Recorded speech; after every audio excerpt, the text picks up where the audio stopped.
అంతేకాదు యెషయా గ్రంథం 65 అధ్యాయం 10వ వచనంలో ఉంటది, ఆ ఆకోరు శ్రమగల లోయను పశువులు పరుండు స్థలముగా చేస్తాను, నెమ్మది కలిగిన ప్రాంతంగా చేస్తానని చెప్పాడు. ప్రవక్తలు ప్రవచించిన మాట దేవుడు నిరర్ధకం చేయడండి. అదే యూదా గోత్రంలో నా ప్రియమైన దేవుని బిడ్డలారా, నశించిపోతున్నా ఆ కాలంలో పాపములో శాపములో కూరుకుపోయిన మనల్ని రక్షించడానికి, అదే నా ప్రియమైన దేవుని బిడ్డలారా, అదే యూదా గోత్రంలో నుంచి దావీదు కుమారుడుగా యూదా గోత్రపు కొత్త సింహంగా యేసు క్రీస్తు ప్రభువారు ఈనాడు నిన్ను నన్ను రక్షించడానికి శరీరధారిగా ఈ లోకానికి వచ్చాడు. నమ్మిన వారు గట్టిగా చప్పట్లు కొడుతూ దేవుని నామాన్ని మహిమపరచుదాం. నా ప్రియమైన దేవుని బిడ్డలారా, పరిశుద్ధాత్మ దేవుడు ఈ రోజు మనతో మాట్లాడుతున్నాడు.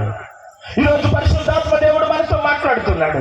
ఆనాడు ఆకాన్ని కాపాడడానికి ఎవరు లేరు, ఆనాడు ఆకాన్ని కాపాడడానికి ఎవరు లేరు. కానీ ఈరోజు అదే పాప శిక్ష విధిలో ఉన్న నిన్ను నన్ను ఆ ఆకోరు ఆ శ్రమగల లోయలోనికి వెళ్లకుండా, ఆ ఆకోరు అనే శ్రమగల లోయలోకి వెళ్లకుండా నిరీక్షణ ద్వారముగా నిలబడుతున్నాడు. నిరీక్షణ ద్వారముగా ఆ గొర్రెల ద్వారము గుండా నడుస్తున్న యేసు క్రీస్తు ప్రభు వారి వైపు ఒకసారి చూద్దాం. ఈ కొడుకులో నా ప్రియమైన దేవుని బిడ్డలారా, ఒకసారి ఆలోచన చేయండి. యోహాను సువార్త 8వ అధ్యాయం మొట్టమొదటి వచనం నుంచి చూస్తే ఒక ప్రత్యేకమైన సందర్భం కనబడుతుంది. నేను చెప్పి ముగించేస్తాను. నా ప్రియమైన దేవుని బిడ్డలారా, అక్కడ ఒక పాపము చేత పట్టబడిన స్త్రీ అక్కడ ఉంటది. ఆయన